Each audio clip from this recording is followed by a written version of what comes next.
Hi everyone, I promised you a quick video about how to invite someone to Zoom, how to host a Zoom.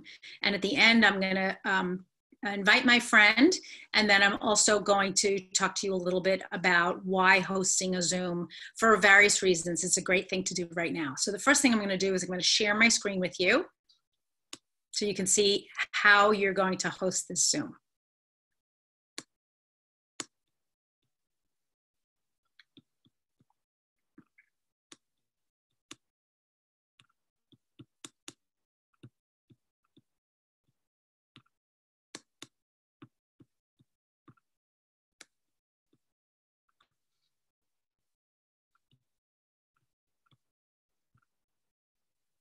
Okay, so I'm going to teach you how to do this in 3 easy steps.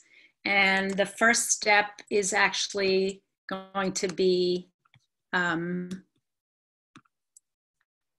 you need to register for Zoom. So you're going to go to zoom.com and you're going to register for Zoom. If you're in the US, you can go to zoom.us and you're going to see registration. It's pretty much like every other website. You're going to type in your email address, set up a password for yourself, and that's going to set up your account on Zoom. So if you're listening to this, I'm assuming that you have an account on Zoom or that you're going to set one up quickly. I'm doing this for a group that I host online and who had been requesting this. And so I want you to first register for Zoom. Step number 2 is you must have at least one email of a friend or colleague that you want to invite. Because if you're going to host, you don't want to be there all by yourself, right? You want to have someone with you. So you need that one email. And I would have that either handy or think about ahead of time. Who is it I want to invite?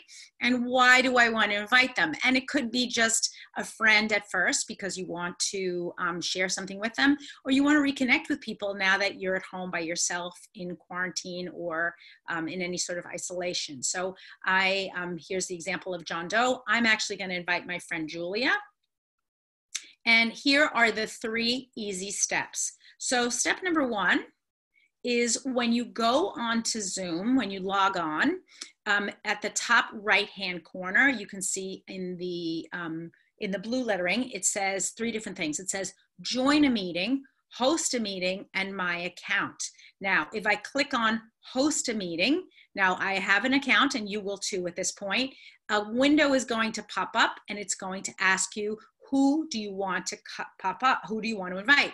Now you can see that Zoom is doing a lot of different teaching classes. You can see it says taking your physical event virtual, learn how to host user conferences, executive briefing centers, customer and prospect events, webinars, or training sessions virtually over Zoom.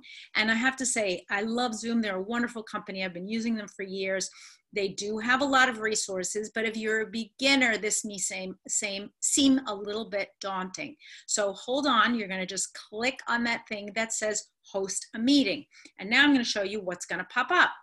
This screen is going to pop up. So you're going to see invite people to join. Now I have a contact list already already stored on my Zoom account. But if you're brand new to this and you've never hosted before, all these names are not going to pop up. Actually, nothing is going to pop up. So instead of clicking on contacts, you're going to click on email, which is right next to it. When you click on email, you're going to get this box and it's going to say, choose your email service to send your invitation. Now, many people have either Gmail or Yahoo. You may have another email service. Default email. I'm going to give you a tip here. If you have Gmail or Yahoo, super easy. You're going to click on one of those boxes, just Gmail or Yahoo, and it's going to lead you right into Gmail or Yahoo, where you're going to add the invitation. I'm going to talk about that in a minute. If you have another email service, you may not be able to click through, so you may just have to copy the invitation. And the way you do that, if you look to the bottom left-hand corner, it says copy URL or copy invitation. I recommend, if you're brand new to this, that you copy the invitation and just moving your cursor down to the words copy invitation, clicking on it. Then you're going to click on Gmail. And this is what's going to come. In my case, I'm clicking on Gmail. And this is what's going to come up. And it's going to have all of this immediately printed. Please join Zoom meeting in progress. Join Zoom meeting with my number, the meeting ID, the one-tap mobile, and so on. And you're going to be able to send this by clicking send. That's the blue box below. And you're done. Now, what we're going to do is after we click the blue box, we're actually going to wait for the person to pop up. So you're done with your part so far. Done. Yep, you are done. And now I'm going back to my screen. And I'm going to see if I can get Julia now to come on and see what's happening. She's already on. I see her square up there. Yes, she is. And so Julia popped on, and she's got her. Julia, how did you get the invitation? How did it come to you?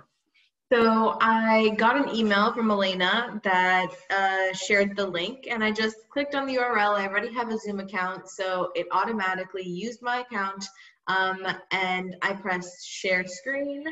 And use computer audio, and I'm here. Okay, there you go. And so now Julie and I can sit and chat. She's in her house, I'm in my house. We are maintaining social distancing right now, but this allows you to kind of connect with other people. So let's talk for a minute about why you would want to host a meeting, right? Especially now while you're at home. So there's a couple of reasons that I have, and then maybe Julia, I'll ask a couple of reasons that you have. Julia is a full-time student, full-time college student, and so she's gonna have different reasons for hosting a meeting right now. So for me, as a small business owner, I'm connecting with colleagues, I'm connecting with maybe family, suppliers, with people I would ordinarily have meetings with if I do any sort of mentoring or one-on-one, or I'm in sales. This is a great way for me to get in contact with my clients and say, hey, can we meet face-to-face? I'd love to talk to you about something that I'm doing or something that's new, something that might be able to support you or be in service to you now that you're in quarantine or that you're home with your family.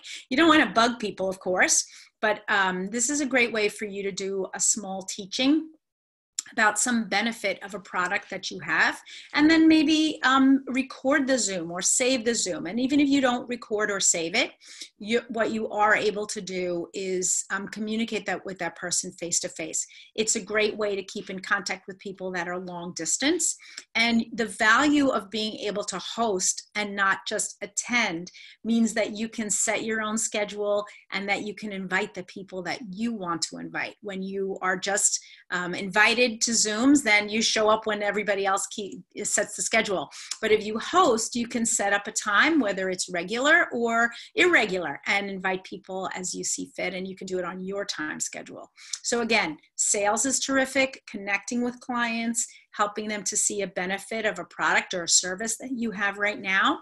Especially during this time where people really need as much support as possible, providing a place where they can go and can communicate with one another live. So Julie, I'm going to turn it over to you. How are you using Zoom right now? So right now I'm using Zoom to connect with you. Every day that I usually work, then I always hop on a Zoom call or two with Elena. I also use it every so often to host a co-working space for me and my friends. Now that we're at home, usually we do our homework together, we study together, we have that connection that's usually live in a library or in a classroom. But now that we don't have that, I want to maintain friendships, I want to maintain connections, and maintain the accountability that comes with working with someone. So I've been using Zoom to call some of my friends during the day while we're studying, and we'll have either silent Zoom calls or we'll have Zoom calls where we chat a little bit and tell each other what we need to do, and then kind of make sure that we do those things. So those are the main two ways that I've been using Zoom, and how it's really been helping me like maintain relationships and connections. And I'm sure that your professors are hosting their own Zooms that you have to attend. But these Right. these are Zooms that you're actually hosting yourself so that you can connect with other students or maybe with a working group or I don't know, a smaller group within a larger classroom. I know as a college student, you probably have some lectures and you probably also have some seminars that are small. It's nice to be able, especially if you're in a lecture class, to connect with maybe a working group, right? Yeah. Within that larger group. And if you can set that up, you can do it on your time frame. And as we know, many college students have left their campuses. And so at one point they were all in one spot. It was easy to go to a coffee house or I don't know, even the cafeteria and just sit down and kind of have a chit chat and, you know, talk about what they needed to do for a class or go to someone's room if you're on college and you were boarding. But that's not possible right now. So we're trying to make the best of this and make sure that people have the resources and the connections that they need to really stay healthy and safe and connected during this time. So Julia, thanks so much for being on today. Oh, no problem. Thank you for having me. And I hope this was instructive. If you have any questions, please add them in the comments below. And also feel free to subscribe by clicking the box below. And we'll be having more of these informational videos soon. Have a great day, everyone, and we'll see you real soon. Bye-bye now.